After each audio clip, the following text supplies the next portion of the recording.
que des gens y soient interpellés, plus ou moins proches des terroristes en puissance, à quelques jours, parfois quelques heures de procéder à des attentats. C'était le cas en avril de deux jeunes hommes qui ont été interpellés à la Belle de Mai. C'est un quartier qui est tout près de la gare Saint-Charles, c'est vraiment juste derrière. Donc voilà, ça pose question sur la place de Marseille dans tout ça. On nous dit régulièrement que non, Marseille n'est pas plus menacée ni moins qu'une autre ville de France. Il n'empêche que ça reste la deuxième ville de France avec presque 1 million d'habitants si on compte les alentours. Donc Marseille était évidemment dans le viseur. Elle avait d'ailleurs été menacée par Daesh l'été 2016, me semble-t-il, dans une vidéo. Là, sans doute que je vais un peu vite en besogne, puisqu'évidemment, pour l'instant, Daesh n'a rien revendiqué et on ne sait même pas si cet homme était vraiment un terroriste islamiste. En tout cas, une enquête est ouverte à caractère terroriste, parce que, d'après ce qu'on nous dit, il aurait crié à la Akbar au moment d'essayer de toucher avec son couteau le militaire de Sentinelle qui a tiré à 2 reprises pour l'abattre. Et rapidement, que vous disent les personnes qui sont autour de vous devant cette gare, peut-être des témoins parmi eux?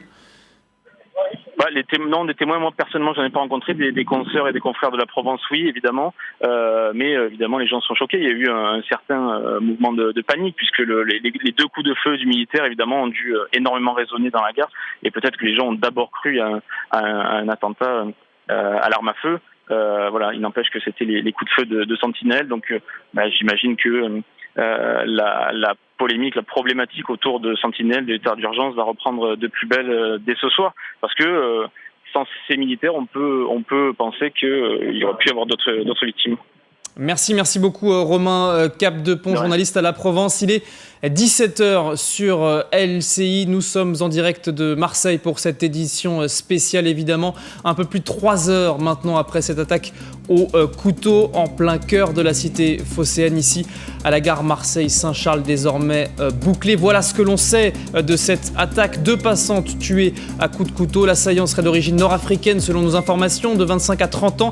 Il a été abattu par un militaire de l'opération Sentinelle, mais encore difficile de l'identifier. Aucun papier n'a été retrouvé sur lui selon nos informations. Il a crié à la Akbar. Plusieurs sources nous le confirment et le parquet antiterroriste a été saisi pour une enquête pour assassinat, donc tentative d'assassinat également sur personne dépositaire de l'autorité publique. Nous vous faisons évidemment vivre l'évolution de la situation et de l'enquête minute par minute sur LCI dans notre édition spéciale, et avec nos invités, avec notre experte police-justice Stéphane Piauget. Qu'est-ce qu'on sait précisément donc sur le déroulé des faits et sur le profil de l'assaillant à l'heure qu'il est?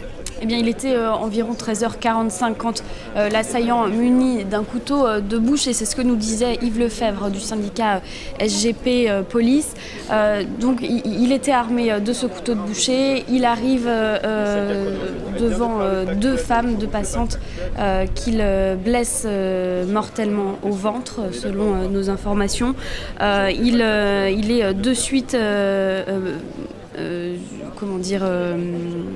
neutralisé par les militaires qui sont des militaires de la Légion étrangère de l'Audin dans le Gard, et donc qui lui tirent dessus à 2 reprises. Donc on entend 2 coups de feu. Là, il est placé au sol par des policiers qui étaient en civil, et ils lui mettent des menottes avant qu'il ne décède quelques minutes plus tard. Merci Tiffany, évidemment vous restez avec nous pour cette édition spéciale. Nous sommes en ligne avec Rogier Marion, ancien chef de la division antiterroriste, qui est avec nous par téléphone. Bonjour, merci d'être avec nous. Que vous inspirent les premiers éléments de l'enquête? Évidemment, nous sommes au tout début de ces investigations. C'est malheureusement une attaque supplémentaire, disons, qui est l'exécution des consignes du porte-parole depuis 2014, du porte-parole de l'État islamique, n'est-ce pas? Et puis on voit très bien que ces consignes, c'était de s'attaquer à tous les mécréants, à tous les chrétiens, par n'importe quel moyen. On a vu donc des attaques au couteau, des attaques à voiture bélier, au camion bélier, et aujourd'hui c'est une attaque au couteau avec un égorgement. On avait déjà connu malheureusement la décapitation d'un chef d'entreprise, et on voit très bien qu'on poursuit dans l'horreur. Le choix du lieu, évidemment, ce sont toujours pas les lieux publics où il y a affluence de personnes. Et puis, il faut quand même observer que cette attaque en France intervient quelques jours, c'est-à-dire depuis jeudi, où on a eu le dernier communiqué du chef de l'État islamique, Abou Bakr al-Baghdadi, qui a, réitéré les instructions et qui soutient un peu tous ces sympathisants de façon, comme ils perdent du terrain à l'extérieur, que ce soit en Syrie ou en Irak, eh bien, il demande, en quelque sorte, il active les réseaux, et ce qui donne lieu à en quelque sorte à des vocations, c'est à des vocations des gens qui se soulèvent pour exécuter ces instructions de l'État islamique. Ce que vous dites, Roger Marion, c'est qu'avec l'avancée contre les forces sur place au Moyen-Orient, c'est le risque de voir les attaques se multiplier chez nous, en France ? Oui, absolument. C'est le risque. C'est pour ça que les autorités, maintiennent la pression en précisant que la menace est toujours présente et permanente. Et bien évidemment, au fur et à mesure où ils perdront du terrain, la seule façon de s'attaquer aux pays de la coalition, c'est d'essayer, tant par des sympathisants qui se radicalisent du jour au lendemain et qui mènent des actions personnelles, des entreprises individuelles au sens du code pénal, et ensuite, bien évidemment, il y a aussi les gens qui sont susceptibles ou qui sont rentrés des théâtres d'opérations extérieurs et qui peuvent passer à l'acte, mais de façon encore plus dangereuse et plus tragique. La menace qui s'adapte, est-ce que la réponse s'adapte? Est-ce qu'elle doit s'adapter encore plus chaque jour?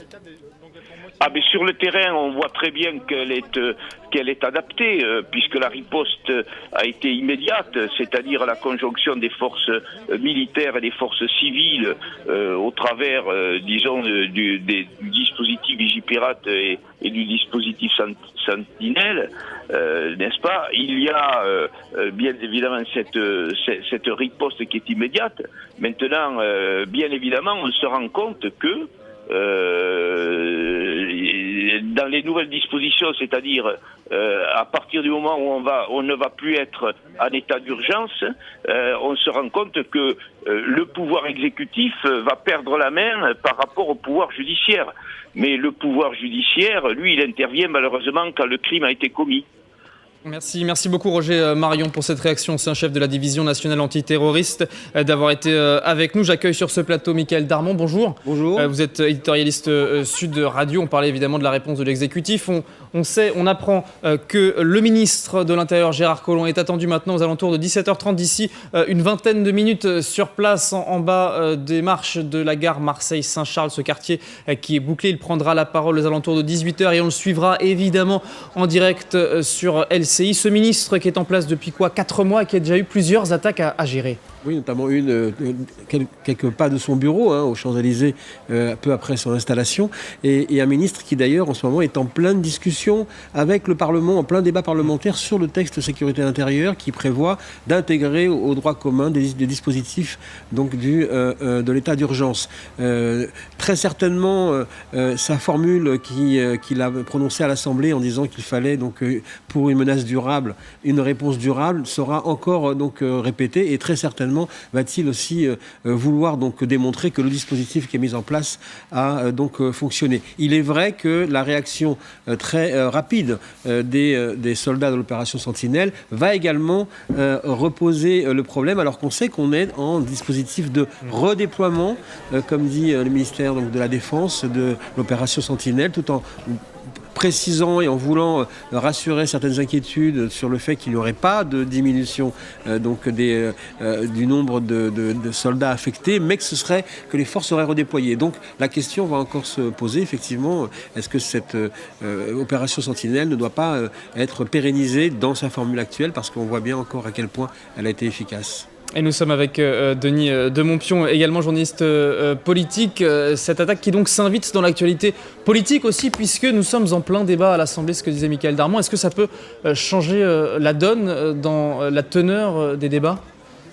C'est peu vraisemblable parce que on peut imaginer que d'abord le dispositif qui a été élaboré par le ministre de l'Intérieur et le gouvernement a déjà intégré tout ce type d'action. C'est pas la première fois que des terroristes, puisqu'il s'agit de ça très clairement là, s'attaquent à des gens au couteau ou à l'arme blanche, etc. Puisque les opérations spectaculaires qu'on a pu malheureusement voir, comme le Bataclan, comme Charlie, l'hypercachère, etc., c'était des opérations quand même très lourdes, avec plusieurs personnes impliquées. Enfin, et à l'époque, le dispositif n'était pas aussi rodé, si j'ose dire, qu'il n'est à présent. Donc, évidemment, ça sera toujours difficile d'empêcher ce type d'action, puisque, en effet, comme le disait Roger Marion, l'ancien patron de la division antiterroriste de la police, on peut effectivement travailler en amont, la police, les renseignements généraux, etc. Enfin, ex-renseignements généraux.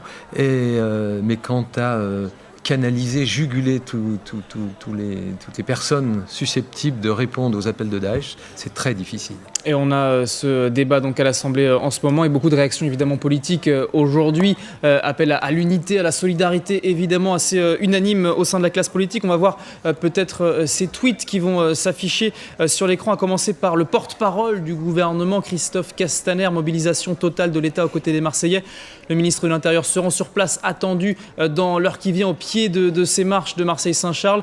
Nos forces de sécurité poursuivent les opérations de sécurité. Réaction, je vous le disais, dans l'ensemble de la classe politique, à la droite Marine Le Pen qui réagit. Toute ma solidarité avec les Marseillais. Le terrorisme est un acte de guerre contre notre pays.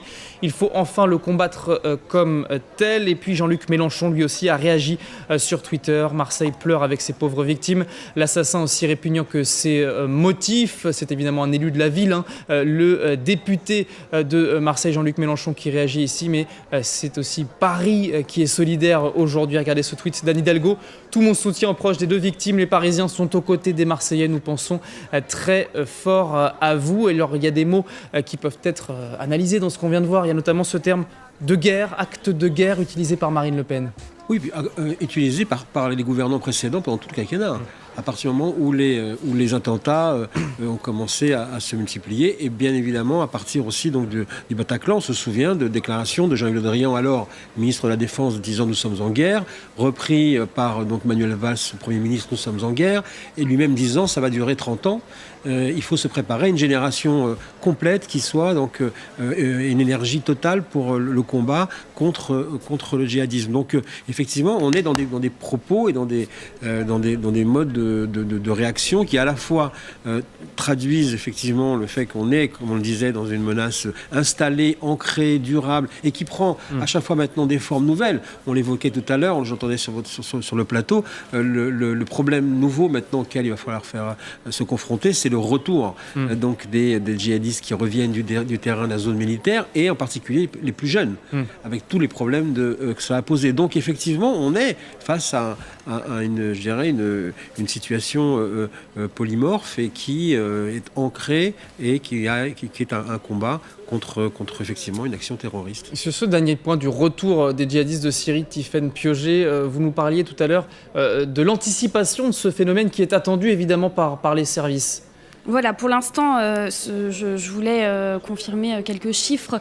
217 majeurs qui seraient déjà revenus de la zone irako-syrienne, ainsi que 54 mineurs. Donc évidemment, la justice et les services de police commencent à travailler sur ce qu'on appelle les revenants, et notamment la protection de la jeunesse, la protection judiciaire de la jeunesse, la PJJ, qui travaille actuellement à former des spécialistes, des psychiatres, des assistants sociaux qui vont accueillir ces enfants qui n'ont connu que la zone irako-syrienne, qui sont nés là-bas, qui n'ont connu que la violence là-bas, et donc qui vont devoir être pris en charge très très sérieusement pour ces traumatismes.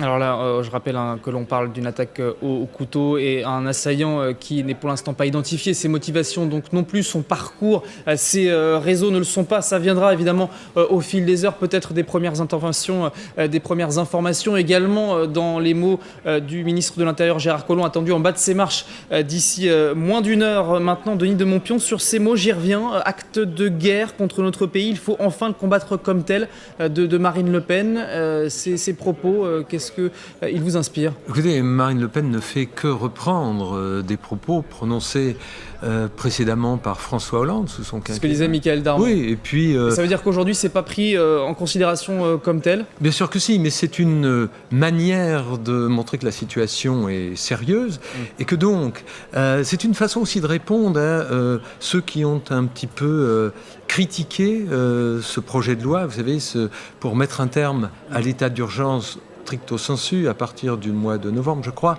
L'idée, c'est d'intégrer en droit commun un tas de dispositions qui permettront de plus ou moins lever cet état d'urgence, mais de combattre tout aussi efficacement le terrorisme et exclusivement le terrorisme. Ça a été dit et redit à la fois par le ministre de l'Intérieur Gérard Collomb, par le chef du gouvernement et le président de la République, puisque la crainte, c'était de voir la police par exemple, faire des perquisitions ou procéder à un tas de mesures coercitives sans que la justice ait son mot à dire. Mais le président de la République a tenu à ce que le juge des libertés de la détention ait toujours quand même un regard sur ce qui se fera. Mais il est vrai qu'il y a tout un travail de la police qui est extrêmement important, qui se passe en amont, en effet, puisque la justice, en général, n'intervient que quand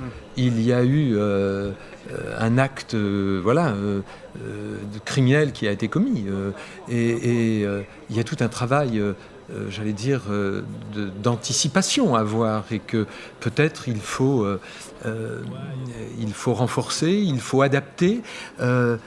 Tiffany disait tout à l'heure qu'il y a des jeunes mineurs qui rentrent de la zone irako-syrienne. C'est un phénomène nouveau en France, puisqu'ils sont maintenant quand même des dizaines et des centaines à arriver. La France n'a jamais été confrontée à ce type de situation. Donc, que faire de ces... Et on a l'échec, d'ailleurs, il y a eu ce débat qui a eu lieu sur la déradicalisation. Qui a été un échec total, d'ailleurs. Et qui a été pour l'instant un échec, on n'a pas de recette contre Absolument. ça. Non, il n'y a pas effectivement de recette aujourd'hui probante sur le fait qu'on puisse mettre les gens dans des centres pour les déradicaliser. C'est pas le... il y a un centre, on rappelle, qui a été ouvert et qui a dû être fermé faute de résultats et de participants, tout simplement. Ce qui est intéressant, il y a deux choses qui me frappent. D'abord, effectivement, dans le tweet de Marine Le Pen, au fond, c'est pas tant le terme de guerre qui est la vraie attaque, c'est le terme « enfin ». C'est-à-dire laissant sous-entendre qu'effectivement on n'a rien fait. C'est ce que je disais, voilà, que c'est pas pris en compte. De ce point de vue-là, effectivement, le souci, il est de pouvoir mettre en place, selon elle, enfin une politique. Or, il y a quand même beaucoup de choses qui ont été faites. Je rappelle qu'il y a quand même un symbole aujourd'hui dans cette attaque, c'est qu'elle se produit quand même à la veille, en tout cas, peut-être une coïncidence, mais en tout cas, elle se produit à la veille de l'ouverture du procès du frère de Mera.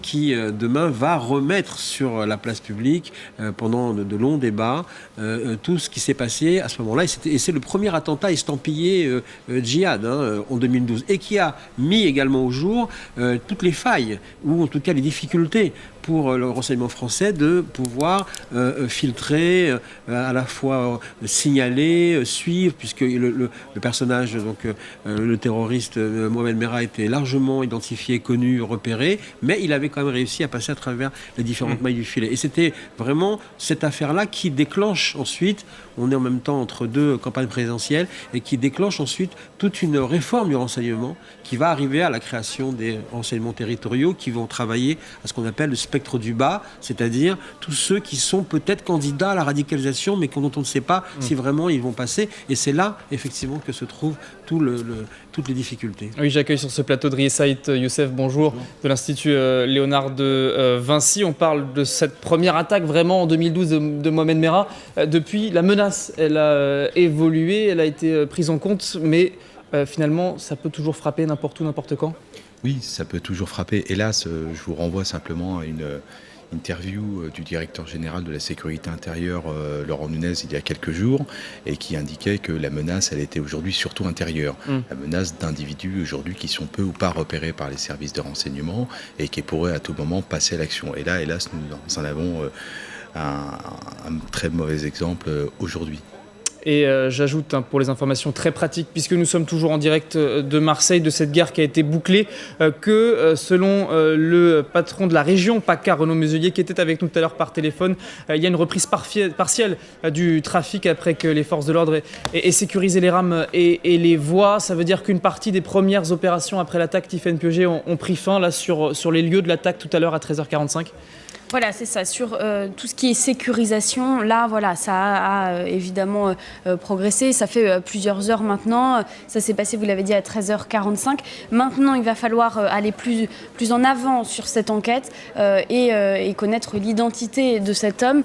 Il semble qu'il n'avait pas de papier d'identité sur lui au moment où il a commis l'attaque. Et donc, on ne sait pas encore de qui il s'agit. On sait juste que c'était un homme qui avait entre 25 et 30 ans. On reste très prudent alors qu'il est. Les éléments qu'on a, c'est notamment ces témoignages qui nous parviennent de ces personnes qui étaient sur les lieux d'attaque non loin de cette esplanade de la gare Marseille-Saint-Charles. Je vous propose de les écouter. Et nous, en évacuant le personnel, on est passé à côté de la personne qui s'est fait interpeller par les militaires. Donc apparemment, il a été tué sur place directement. Alors j'étais prête à prendre mon train. Excusez-moi, on voit ça à la télé, mais quand on est proche comme ça, j'ai entendu une dame qui hurlait « Appelez les pompiers ». J'ai eu le temps de me sauver. On nous a dit d'aller vers l'avant du train. On a couru tous pour se cacher comme on pouvait. Après, on nous a demandé de sortir, d'évacuer la gare. Une scène d'horreur, quoi. C'est terrible. On voit ça à la télé, mais quand ça vous arrive... Vous étiez sur les quais, j'étais sur le quai, mon train devait partir sur Paris dans 10 minutes et puis voilà, c'est arrivé et j'étais en train de prendre des photos et c'est arrivé à côté de moi, scène de panique, on courait dans tous les sens, on ne savait même pas où partir, quoi. On frôle la mort, on ne sait pas là où partir, c'est horrible. À 14h moins 20, les gens là, on était dans la gare, moi je retirais mon billet. Et là, on a entendu crier à l'extérieur, des femmes rentrer en courant. Enfin voilà, j'ai surtout retenu les femmes parce que c'est elles qui hurlaient. Les gens couraient mais ne savaient pas trop ce qui se passait, donc là, j'entendais pas encore de tir. J'ai même eu le temps d'aller me prendre un café rapidement et de remonter vers mon train. Donc là, il devait être 14h moins 5. Et là, au loin, je voyais les gens qui continuaient à courir, à remonter, les policiers qui se mettaient dans les coins avec leurs armes en position. Et nous allons refaire un point sur ce que l'on sait à l'heure qu'il est sur cette attaque au couteau à Marseille. Tout à l'heure, nous sommes en ligne avec le représentant de l'UNSA Police, Stéphane Battaglia, qui est avec nous. Quelles sont les toutes dernières informations dont vous pouvez disposer à la fois sur le déroulement de l'attaque et sur le profil de l'assaillant qui est encore flou à l'heure qu'il est? Oui, bonjour. Eh bien, écoutez, j'ai écouté les intervenants précédents, les témoins directs. Actuellement, nous n'avons guère plus d'informations. Donc, je vous confirme que l'attaque a eu lieu autour de 13h45. C'est un homme barbu de type nord-africain qui, au cri d'Allah Akbar, a donc assassiné deux jeunes femmes. L'âge reste encore déterminé. On a 17-20 ans ou 21-30 ans. Et tout de suite, il faut souligner l'intervention rapide des forces donc de l'opération Sentinelle, qui ont neutralisé donc le terroriste, permettant par là un bilan beaucoup moins lourd et beaucoup moins dramatique que s'il n'était pas intervenu. On apprenait donc il y a quelques minutes que l'opération de sécurisation des rames des voies était désormais terminée. Qu'est-ce qui se passe en ce moment? Quelles opérations sont en cours à la gare? Pour le moment, donc ce sont des opérations de sécurisation et puis des opérations de police scientifique pour déterminer exactement le déroulé des faits, prise d'informations et surtout découvrir l'identité donc du terroriste, puisque le parquet antiterroriste a été saisi. Justement, faute de carte d'identité selon nos informations, sur quels éléments peut-on se baser? Va-t-on se baser dans les heures qui viennent pour identifier cet homme? Le plus simple, ce serait de diffuser son visage, savoir si ses empreintes sont connues du fichier. Je crois que ce sont les deux solutions les plus probables. Ce type d'attaques, désormais, on le disait, elles se sont multipliées dans plusieurs capitales, notamment Bruxelles, Londres, ces dernières semaines. Est-ce que ce sont des attaques auxquelles vous vous préparez en tant que force de l'ordre à frapper, on l'a dit, n'importe où, n'importe quand? Oui, évidemment. C'est l'action la plus simple, c'est-à-dire que ça ne nécessite aucune préparation, aucun moyen lourd, un couteau bouché, une personne très déterminée, et on assassine la première personne venue. Donc évidemment, les forces de l'ordre sont préparées à ce genre d'événement qui malheureusement est très difficilement détectable. Merci beaucoup Stéphane Battaglia de l'UNSA Police d'avoir réagi dans notre édition spéciale sur LCI. Drisaït Youssef, la doctrine c'est quoi ici? Si c'est confirmé que c'est Daesh qui est derrière tout ça, moyen minimum, impact maximum? Oui, c'est évidemment les préconisations d'Al-Souri qui sont effectivement la stratégie à militante taille, donc c'est de frapper avec tout ce qu'ils peuvent, des couteaux, des véhicules, tout ce qui finalement est sous la main d'un individu et qui pourrait causer un certain nombre de dégâts. Je rappelle qu'il y a une nouvelle, pas doctrine, mais en tout cas il y a des nouvelles préconisations aujourd'hui qui sont formulées, c'est d'essayer d'empoisonner aujourd'hui les Français ou en tout cas n'importe quel individu. On a eu un cas en Allemagne où un individu a été appréhendé alors que les soupçons allaient vers une tentative d'empoisonnement. Donc voilà, on sait que c'est quelque chose qui se produit de plus en plus. Ce sont des individus qui, pour la plupart d'entre eux, alors on n'a pas encore d'identification, d'informations sur l'individu qui a été neutralisé, mais pour un certain nombre d'entre eux qui ne peuvent pas quitter le territoire national pour se rendre en Syrie ou en Irak et qui vont commettre des attentats justement avec des moyens qui sont des moyens low cost parce qu'ils n'ont justement pas la possibilité de se procurer des armes lourdes ou de confectionner des explosifs. Mais aujourd'hui, ils sont même dissuadés, non, par Daesh, de se rendre sur place en zone irako-syrienne où les forces reculent. Ils sont invités à rester chez eux, frapper chez eux, non? Oui, c'est vrai qu'ils sont à la fois dissuadés et combien même ils seraient encouragés. Nous avons aujourd'hui, en tout cas les services de renseignement et les services de police ont mis un certain nombre de dispositifs en place qui permettent justement d'appréhender des individus qui seraient tentés de gagner la Syrie, soit via la Turquie ou via un autre pays. Et on attend dans les minutes qui viennent le ministre de l'Intérieur en bas de ses marches que vous voyez sur ces images en direct à Marseille, Gérard Collomb qui va prendre la parole. On suivra évidemment en direct sur LCI. Autre réaction venue du gouvernement. En attendant, sur Twitter, encore une fois, c'est Édouard Philippe qui s'est exprimé il y a quelques minutes. Colère et tristesse pour les victimes, soutien aux militaires et policiers de Sentinelle qui nous protègent. Nous ne baissons pas la garde. C'est le mot d'ordre répété après chaque attaque par l'exécutif. Restez déterminés, Mickaël Darmon. Oui, parce que bien évidemment, un exécutif ne pourra pas dire autre chose, d'autant plus que on est dans un moment sensible. On est dans le moment justement où il y a le débat parlementaire sur l'intégration du dispositif donc, de l'état d'urgence dans le droit commun et où l'état d'urgence en tant que tel sera levé. Ce qui aujourd'hui éclaire les débats, je dirais, d'un jour nouveau avec ce qui vient de se passer encore à Marseille. Parmi ces dispositifs, ce qu'on appelle maintenant à la place du mot perquisition, les visites domiciliaires pourront être déclenchées sans qu'il y ait donc une autorisation du juge. Peut-être que ça va aujourd'hui, alors qu'il y a des débats autour de cette mesure, peut-être que ça va aussi dire, et voilà, effectivement, il y a cette utilité, il y a cet outil qu'on évoquait qui justement permet à la fois et d'identifier ou de cerner, de loger des personnes qui sont sur le point de passer à l'attaque, qui pourraient être efficaces. En avril, pas loin de la gare de Saint-Charles, 2 personnes ont été arrêtées alors qu'elles étaient soupçonnées en tout cas de préparer un attentat. Peut-être qu'effectivement, déjà, la gare de Marseille est une cible depuis longtemps, mais il est vrai qu'on déjoue beaucoup d'attentats. Régulièrement, on voit des communiqués du ministère de l'Intérieur dire, et certainement Gérard Collomb le rappellera, on a déjoué tant d'attentats en telle période. C'est aussi une information qui est importante parce que ça montre que la menace, effectivement, est toujours là et que dans la plupart du temps,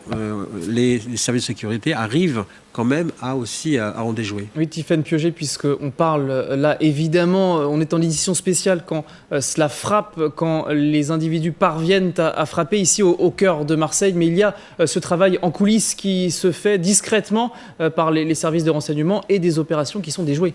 Voilà, 12 attentats qui ont été déjoués depuis le début 2017.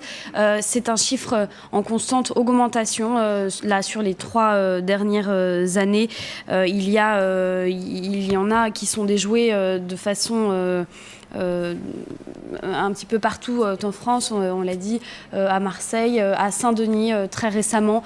Il y a quelques semaines, un attentat avait été déjoué également. Et puisque vous parlez de chiffres de ces attentats déjoués, il y a ce chiffre également, 241, c'est le nombre de morts dans des attentats en France depuis 2015, un chiffre évidemment impressionnant. La majorité d'entre eux au Bataclan, on s'en souvient évidemment tous, on était très marqués par le 13 novembre, mais ça dit aussi qu'aujourd'hui le pays s'est habitué finalement, il y a une forme de résilience. On en a beaucoup parlé de ce terme résilience en France face à ce terrorisme quotidien. Je ne pense pas que les gens se soient habitués du tout à ce genre d'action. D'ailleurs, c'est tout l'enjeu de ce texte de loi qui va venir en débat là, pour passer d'une autre forme de protection des citoyens en mettant fin à l'état d'urgence.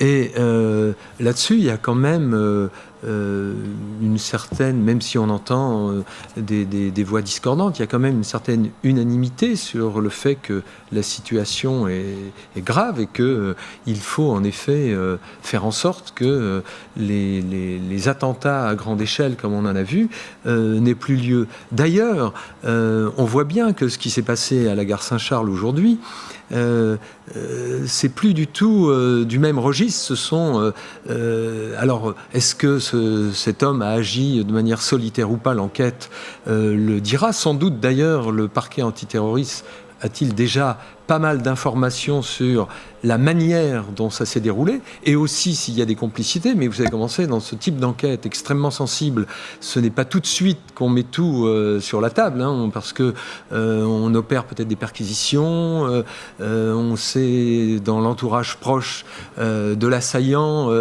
on essaie de voir s'il y a des soutiens. Mais en tout cas, c'est vrai que tout le dispositif d'état d'urgence depuis 2 ans a fait en sorte que les Kalachnikov ne circulent plus aussi facilement qu'elles ne circulaient avant. Et on reviendra évidemment sur la réponse de l'exécutif, mais il est 17h30 sur LCI dans notre édition spéciale. Nous sommes toujours en direct de Marseille, évidemment, pour suivre l'évolution de l'enquête de la situation à cette gare de Marseille-Saint-Charles qui a été frappée tout à l'heure par cette attaque au couteau. Voici ce que l'on sait alors qu'il est des faits qui se sont déroulés ici. 2 passantes tuées à coups de couteau. Un assaillant d'origine nord-africaine de 25 à 30 ans selon nos informations. Il a été abattu par un militaire de l'opération Sentinelle. Il a crié Allahu Akbar au moment de l'acte. Le parquet antiterroriste ouvre une enquête pour assassinat. À l'heure qu'il est, ce sont les principaux éléments, mais on peut peut-être redérouler le fil de cette attaque tout à l'heure à la mi-journée. Tiffaine Piauget à cette gare de Marseille-Saint-Charles. Voilà, à 13h45, donc l'assaillant muni d'un couteau de boucher se précipite sur 2 passantes, 2 femmes.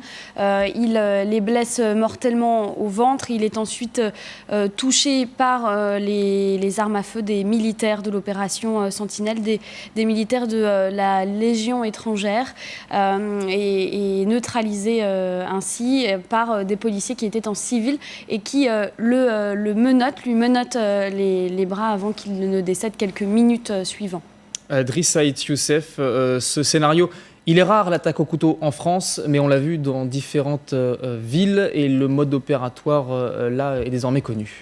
Le mode opératoire est connu, on avait l'habitude des attaques au couteau contre des forces militaires.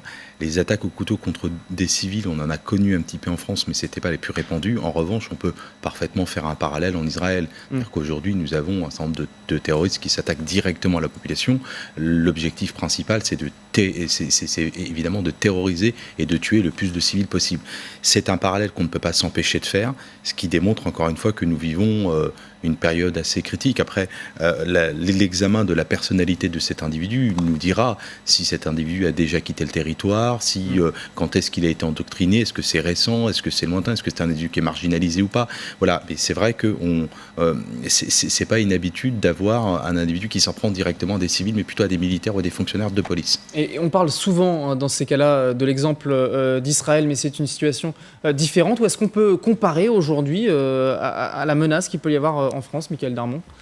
Ce qui est comparable, c'est d'abord la pérennisation de la menace et puis l'évolution des mentalités liées au comportement face à cette menace.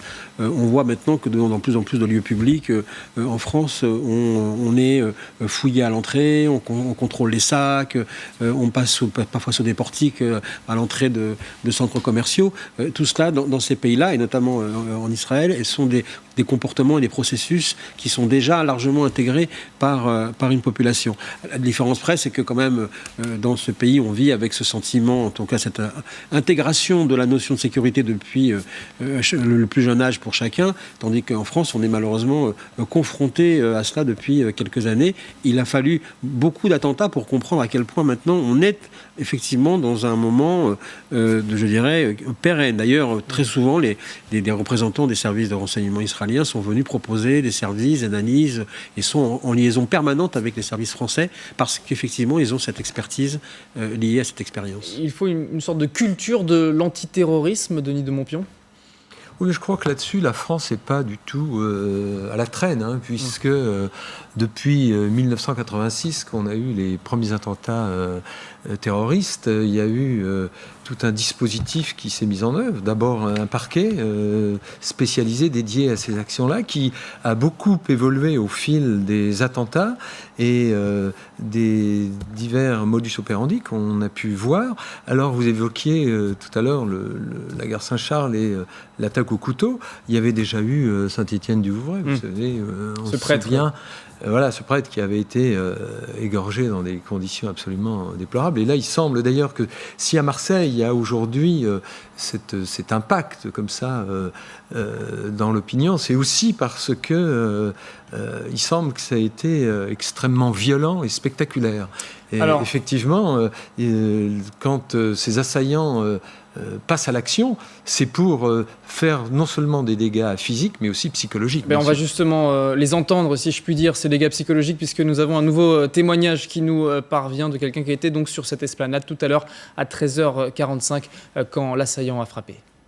Une lame de couteau, oui, et puis qui a tapé dans le cou des deux dames qui sont décédées. Ça a été la panique. Ah ouais, la grosse panique, ouais. Et on nous a fait sortir, mais la police, j'étais étonné, sont intervenus très très rapidement. Une première, et après les forces sont arrivées très très régulièrement et en masse. De ce côté-là, on se sent en sécurité tout de même. On sent sécurité, 17 habitants, les forces de sécurité qui sont déployées en nombre. On le disait, il y a l'opération Sentinelle, mais qui sont aussi préparées. Vous avez assisté, je crois, Tiffaine, à une formation de ces forces de l'ordre à ce type d'attaque ? Voilà, c'était en juin dernier. On avait été invité, LCI avait été invité à assister justement à cette formation. C'était une formation spécifique pour apprendre à mieux gérer les attaques au couteau. Donc vous voyez bien que on est pleinement dans le contexte. Et donc voilà, les policiers étaient amenés à répondre à un agresseur, avec muni d'un couteau. Et ce qu'on peut dire, c'est que on les incite aujourd'hui, ces policiers, à être à prendre des initiatives, à réagir au plus vite quand la menace est détectée et non plus à être passif, à attendre les ordres comme c'était peut-être un petit peu plus le cas avant. Nicolas de Montpion, vous vouliez réagir ? Oui, non, parce que en réalité, dans le cas là, de la gare Saint-Charles, il se trouve que l'assaillant a été neutralisé, comme on dit pudiquement, par un soldat sentinelle, mais c'était un gars de la Légion étrangère. Et on sait que les soldats de la Légion étrangère ont de l'entraînement, ils savent parfaitement maîtriser ce type de situation. Et la question s'est plus posée quand l'opération Sentinelle a été lancée à grande échelle après Charlie Hebdo et l'hypercachère, car là, il y avait beaucoup de soldats de Piu qui n'étaient pas préparés. Et donc, il y a eu tout un travail à faire pour eux les former, parce qu'en effet, on se souvient qu'à Nice, comme ça, il y en a qui avaient été d'ailleurs attaqués comme ça au couteau, et ils n'avaient pas su réagir, ni même dégainer, ni quoi que ce soit. Et donc, progressivement, on voit qu'il y a un travail qui est fait. Et c'est vrai que les hommes de la Légion, eux, ont l'expérience du terrain, puisque souvent, même si on les a vus déployer à Saint-Martin quand il y a eu l'ouragan, etc., leur théâtre d'opération, c'est quand même plutôt les pays où ça chauffe. C'est ce que disaient beaucoup de membres de l'opération Sentinelle en coulisses, ou d'experts, quand ce débat sur l'opération Sentinelle est ressorti cet été. Est-ce qu'ils sont adaptés à ce type de menaces, ces militaires qui sont en place en France ? Oui, il y a une certaine forme de professionnalisation, de spécialisation sur des opérations de sécurité intérieure, ce qui n'est pas la vocation d'un militaire initialement, ce qui renvoie évidemment à le redéploiement du dispositif Sentinelle sur à peu près 3 niveaux. Le premier niveau, c'est un peu des gardes statiques devant des lieux de culte ou devant des lieux sensibles tels que des préfectures. Un deuxième volant de militaires, plutôt des militaires mobiles pour des grands événements, par exemple à Grande Brasserie de Lille, on a vu des militaires, et puis une troisième qui serait plutôt une force un peu de réserve qui pourrait venir abonder un dispositif. Mais le sujet, c'est évidemment quand la ministre de la Défense, dit que c'est un dispositif qui a vocation à être pérennisé. Jusqu'à quand et dans quelles circonstances ? C'est-à-dire qu'au fait, c'est pas non plus anodin d'avoir des militaires sur la voie publique. Ça sécurise, là on l'a vu, avec un professionnalisme extraordinaire et un sang-froid, on l'a vu à Orly, on l'a vu sur d'autres lieux, et dans le même temps, il nous faut vraiment avoir une réflexion un peu plus prospective sur, finalement, est-ce que ça va prendre fin un jour ? Est-ce qu'on ne peut pas réfléchir dès maintenant sur peut-être un nouveau redéploiement, par exemple des forces de sécurité privées, qui agissent d'ailleurs, parce que quand on parle de la gare Saint-Charles, il y a 3 forces de sécurité. Vous avez la police, vous avez les militaires, et puis vous avez aussi la surveillance générale. C'est un service interne de la sécurité de la SNCF, doté d'une arme létale, qui ont vu aujourd'hui leur mission, j'ai envie de dire, un transfert de nouvelles prérogatives dans le cadre de la loi Savary. Ils vont pouvoir faire des palpations d'identité, des palpations, des inspections visuelles de bagages à main, et qui vont aussi changer leur armement. Ils vont passer de revolvers à des armes automatiques. Donc on le voit bien, mais dans le même temps, il faut vraiment avoir une réflexion un peu plus prospective. Mais par qui, par quoi les remplacer ? C'est-à-dire qu'il y a tout un débat public qui continue à être très alimenté sur comment faire pour lutter. On a effectivement les réponses quand l'événement se prépare, mais on a aussi la grande question qu'on évoquait tout à l'heure, comment faire pour le plus possible mettre en place des dispositifs pour éviter en amont donc que cela puisse se proliférer ou traiter ce qui existe déjà. Et c'est vrai que dans le débat actuel sur le texte de sécurité intérieure, il y a certains élèvent la voix en ce moment pour dire qu'il y a des oubliés dans le dispositif. Par exemple, la détention, tout ce qui se passe dans les prisons ne semble pas être mis en avant par ce texte-là. Quelle attitude adopter vis-à-vis des géants du net, par exemple, qui évidemment sont des vecteurs de propagation. Il se trouve que par le hasard de l'agenda, il y a eu un colloque à Nice sur le traitement de la politique, donc la prévention contre le terrorisme violent, et que l'ancienne garde des Sceaux, Madame Dati, s'est exprimée à ce sujet, députée européenne. Elle parle également du parquet européen, repris par Emmanuel Macron dans son discours de la Sorbonne, mais qui était déjà une idée avancée au Parlement. Et c'est vrai que le dispositif qui peut exister, dont on a à chaque fois, sur lequel on a à chaque fois mis un projecteur en disant là, cette fois-ci tout doit passer par la prison, ou tout passe par le centre de radicalisation, ou tout va passer par le géant du net. En réalité, il faut avoir une politique plus générale et plus coordonnée, parce qu'on ne peut pas uniquement considérer que la réponse viendra à partir du moment où on est capable de pouvoir déployer tout de suite une force d'intervention ou une capacité de réaction sur le terrain quand l'événement se produit. Et je pense que c'est effectivement effectivement le sujet le plus important, le plus lourd auquel est confronté l'exécutif, c'est comment mettre en place une politique de prévention et une politique justement pour essayer de traiter le cas et ce qu'on évoquait tout à l'heure, hein, c'est-à-dire ce qui va être vraiment maintenant le phénomène le plus nouveau auquel on va se confronter, c'est les revenants. Jeunes, mineurs, jeunes majeurs, comment les réinsérer, comment faire en sorte qu'ils puissent retrouver, autant que faire se peut, une vie normale après les expériences terribles qu'ils auront vécues. Oui, je ne sais pas ce qu'Édouard Philippe a en tête, mais quand il dit « nous ne baisserons pas la garde », c'était une façon de répondre aussi à la polémique qui a eu lieu quand ils avaient les préoccupations d'avoir un budget à l'équilibre et qu'ils avaient annoncé la réduction du budget de la défense. Et effectivement, l'opération Sentinelle est tout à fait intégrée dans ce problème-là. Et d'ailleurs, le général de Villiers, à l'époque, quand il a démissionné, il avait évoqué cette charge de travail pour les soldats qui sont mobilisés depuis 2 ans maintenant. Et alors, est-ce qu'il était si simple peut-être de faire des réductions du budget de l'armée en disant, voilà, on adapte à minima l'opération Sentinelle, c'est peu vraisemblable. Alors, depuis, le budget a été revu à la hausse pour l'année 2018. Pour l'année 2018, oui, mais en attendant, il y avait eu 850 millions de... Il faut faire face. Et là, d'une certaine manière, Édouard Philippe a voulu peut-être rassurer les populations et donner des gages. Je voulais y réagir, Driss Saïd Youssef. Oui, c'est vrai que sur la partie un peu défense, c'était surtout un budget qui doit venir théoriquement abonder notamment le renouvellement de matériel, donc plutôt sur la programmation militaire, sur les relations avec l'industrie, etc.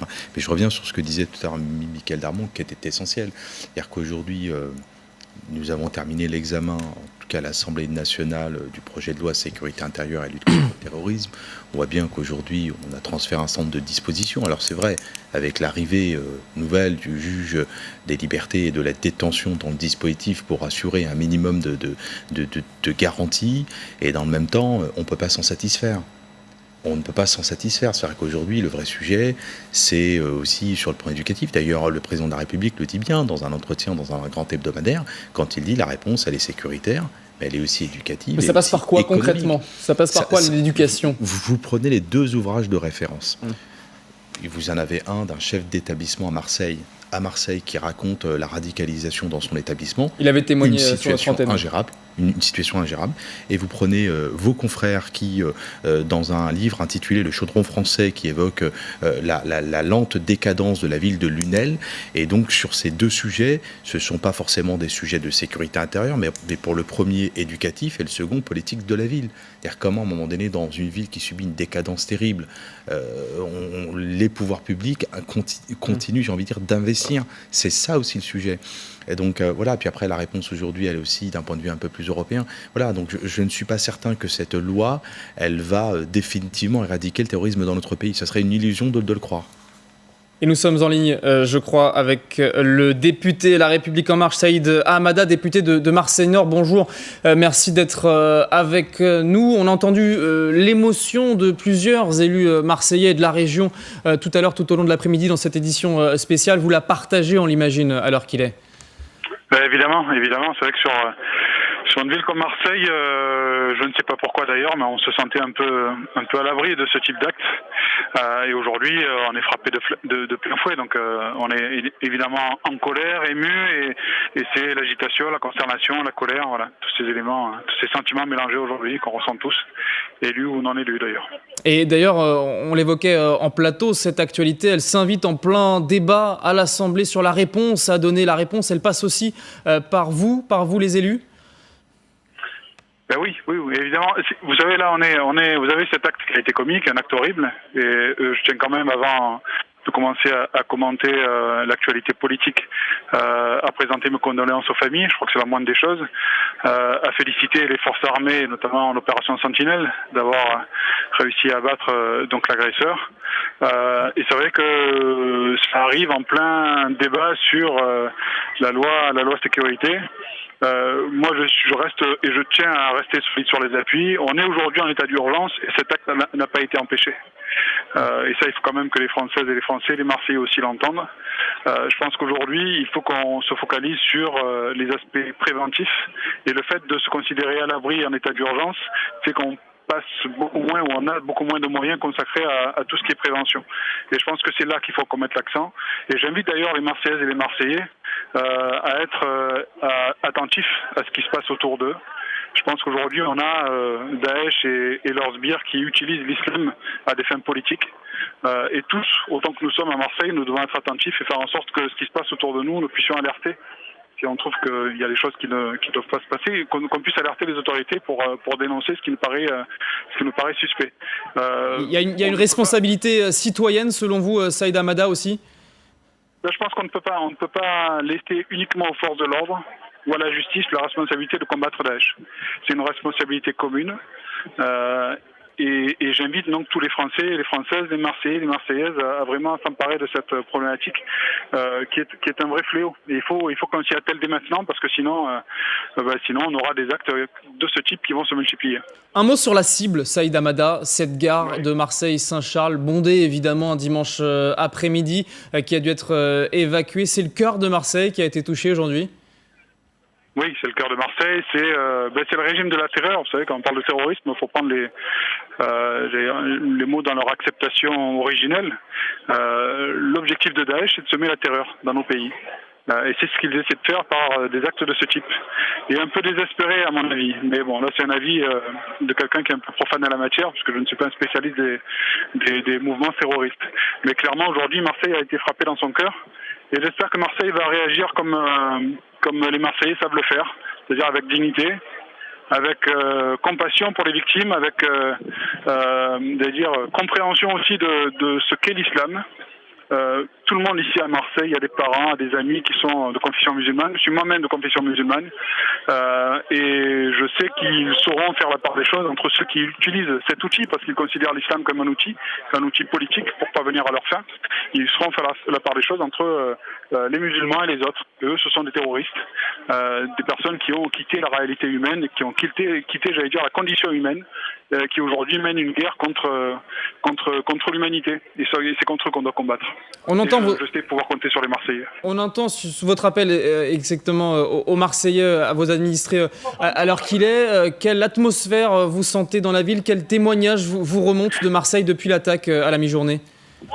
Écoutez, j'y suis moi depuis un peu moins d'une heure. Consternation, on est atterré, on se demande ce qui se passe, on est inquiet évidemment parce qu'on n'est pas à l'abri d'un second acte terroriste. Et donc on est aujourd'hui, on obéit aux forces de l'ordre qui nous disent de nous diriger à tel ou tel endroit. Moi je vois des personnes aujourd'hui là qui se déplacent avec leurs bagages, qui savent pas trop où aller. Voilà, on est dans une situation un peu post-attentat, c'est-à-dire qu'on a des personnes qui sont juste choquées. Voilà. Merci beaucoup Saïd Hamada pour cette réaction, député La République En Marche de Marseille-Nord. Cette réaction, je le rappelle, après cette attaque au couteau à 13h45 tout à l'heure, 3 personnes tuées, dont l'assaillant, 2 femmes qui ont donc été tuées au couteau, l'assaillant abattu par un membre de l'opération Sentinelle. Le député Driss Ait Youssef, juste qui parlait de deuxième attaque possible. On a parlé de possible complicité tout à l'heure, mais aujourd'hui ce risque il semble écarté 4 heures maintenant après les faits. Oui, alors la zone est, me semble-t-il, quadrillée d'après les images que l'on voit. Les policiers, c'est vrai que dans leur technique, vont ratisser la zone pour voir effectivement, d'abord pour sécuriser les scènes du crime, et puis pour regarder s'il n'y a pas non plus des complicités. Ils vont aussi également avoir recours. La gare de Marseille-Saint-Charles est une gare qui, à l'intérieur et dans le périmètre extérieur, est munie de caméras de vidéosurveillance. Donc ils vont très vite exploiter les systèmes de vidéosurveillance pour voir si l'individu est venu seul ou accompagné et déposé, par qui il a été déposé, s'il a été déposé par quelqu'un. Nous avons toujours ces images en direct de Marseille et ces témoignages qui nous parviennent, qui racontent la scène. Ceux qui étaient présents en haut de ces marches sur l'esplanade tout à l'heure, ils racontent ce qu'ils ont vu. Et nous, en évacuant le personnel, on est passé à côté de la personne qui s'est fait interpeller par les militaires. Donc apparemment, il a été tué sur place directement. Alors j'étais prête à prendre mon train. Excusez-moi, on voit ça à la télé, mais quand on est proche comme ça, j'ai entendu une dame qui hurlait. Appelez les pompiers. Ben, j'ai eu le temps de me sauver. On nous a dit d'aller vers l'avant du train. On a couru tous pour se cacher comme on pouvait. Après, on nous a demandé de sortir, d'évacuer la gare. Une scène d'horreur, quoi. C'est terrible. On voit ça à la télé, mais quand ça vous arrive... Vous étiez sur les quais, j'étais sur le quai. Mon train devait partir sur Paris dans 10 minutes. Et puis, voilà, c'est arrivé. Et j'étais en train de prendre des photos. Et c'est arrivé à côté de moi, scène de panique, on courait dans tous les sens, on ne savait même pas où partir, quoi. On frôle la mort, on ne sait pas là où partir, c'est horrible. À 14h moins 20, les gens là, on était dans la gare, moi je retirais mon billet, et là on a entendu crier à l'extérieur, des femmes rentrer en courant. Enfin voilà, j'ai surtout retenu les femmes parce que c'est elles qui hurlaient. Les gens couraient mais ne savaient pas trop ce qui se passait, donc là j'entendais pas encore de tir. J'ai même eu le temps d'aller me prendre un café rapidement et de remonter vers mon train. Donc là il devait être 14h moins 5. Et là au loin je voyais les gens qui continuaient à courir, à remonter, les policiers qui se mettaient dans les coins avec leurs armes en position. Ces témoignages et cette nouvelle image qui nous parvient des lieux de la scène de cette gare de Marseille-Saint-Charles où a été abattu donc l'assaillant tout à l'heure après qu'il a tué 2 passantes, 2 femmes au couteau. Image voilà prise ici par cette vidéo amateur, le corps recouvert de l'assaillant, cet homme dont on sait peu de choses pour l'heure. Il serait, selon nos informations, d'origine nord-africaine, de 25 à 30 ans, selon les témoignages, les premières informations. Les équipes scientifiques qui travaillent sur place ici, Tiffaine Piauget, est-ce qu'on peut commenter peut-être ces images? Que font ces experts ici sur cette scène au plus près de la scène de crime? Eh bien là, ils sont tout d'abord en train de chercher des indices sur l'identité de l'assaillant qui n'a pas été révélée. Il semble qu'il n'ait pas encore complètement connaissance de l'identité de cet homme qui a entre 25 et 30 ans selon nos informations, qui serait, vous l'avez dit, d'origine nord-africaine. Mis à part ces informations, on a très peu d'éléments sur son profil puisqu'il n'avait pas de documents d'identité sur lui. Donc là, ils sont en train, la police cherche des indices et puis des indices pour en savoir un peu plus sur cet homme et ses motivations. Là, pour l'instant, pour l'heure, cela semble compliqué de retrouver l'identité de cet assaillant, Driss Saïed Youssef, mais il y a peut-être des éléments dont on n'a pas connaissance à l'heure qu'il est. Oui, parce qu'aujourd'hui, vous avez des techniques assez avancées qui permettent soit au travers de récupérer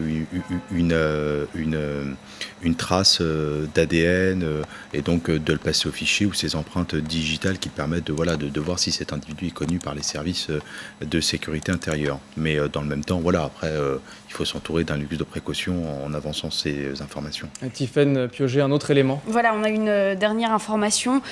Donc l'assaillant serait connu des services de police, pour des faits de droit commun. Donc probablement, il est possible qu'il soit tout à fait inconnu des services de renseignement, qu'il ne soit pas fiché pour radicalisation, mais il était déjà connu pour des faits de droit commun. Un profil que l'on retrouve régulièrement finalement, Driss Saïed Youssef. Oui, c'est un profil qu'on retrouve régulièrement, à tel point que quelquefois on fait souvent la confusion en disant qu'il y a une porosité entre le grand banditisme ou le banditisme et le terrorisme. Or, pour moi, il n'y a pas de porosité, c'est-à-dire qu'un individu, c'est 2 finalités complètement différentes. C'est souvent, quelquefois, des individus qui effectivement ont été des voyous, des bandits quand ils étaient plus jeunes, et que la hiérarchie fait qu'ils n'ont pas percé dans le banditisme, et aujourd'hui, ce sont des gens, je dis pas paumés, parce que c'est pas tout à fait ça, mais qui aujourd'hui n'ont plus de perspective et qui vont commettre un attentat comme quand on prend le cas à Nice de l'Awash Boulal,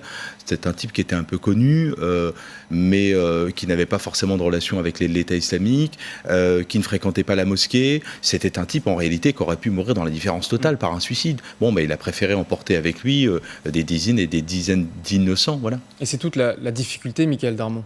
Oui, parce que c'est vrai que depuis quelques années, les policiers ont identifié ce qu'ils avaient appelé le braco-djihadisme. C'est qu'à la fois, il y avait des tentatives et des réussites de braquage qui servaient à alimenter, financer toutes les opérations et permettre d'entretenir donc des terroristes potentiels. Et ensuite, on a vu un autre phénomène que vous venez effectivement de souligner, c'est-à-dire comment tout simplement, parce qu'on ne réussit pas dans la prestation du braquage et qu'on n'arrive pas à être performant dans une équipe qui est dans ce genre d'activité, dans cette délinquance-là, alors on s'oriente vers la voie de la radicalisation, de l'action spectaculaire, je dirais pas spectacle bien sûr, mais de l'action spectaculaire, du terrorisme spectaculaire et meurtrier qui permet à certaines personnalités de pouvoir retrouver une forme de réalisation funeste dans leur manière de fonctionner. Et ça, c'est un phénomène qui a été identifié effectivement depuis quelque temps. Denis Demonpion, vous voulez nuancer peut-être? Oui, plus nuancer parce que on a quand même vu dans le passé, et ça avait commencé d'ailleurs avec Mohamed Merah, qu'il faisait des opérations, des coups pour en effet financer le djihad quand même. Faut pas être naïf vis-à-vis de ça. C'est-à-dire que, et d'ailleurs on l'a vu avec Daesh aussi, quand ils ont créé ce début de califat, enfin c'était par le pillage, par la contrebande et la vente du pétrole, etc., qu'ils arrivaient à se procurer des armes et à étendre leur influence dans la région. Donc, mais là, c'est à l'échelle... Ce serait la délinquance, la criminalité pour financer le djihadisme. C'est pas forcément... Exactement. C'est-à-dire que la finalité n'est pas la même.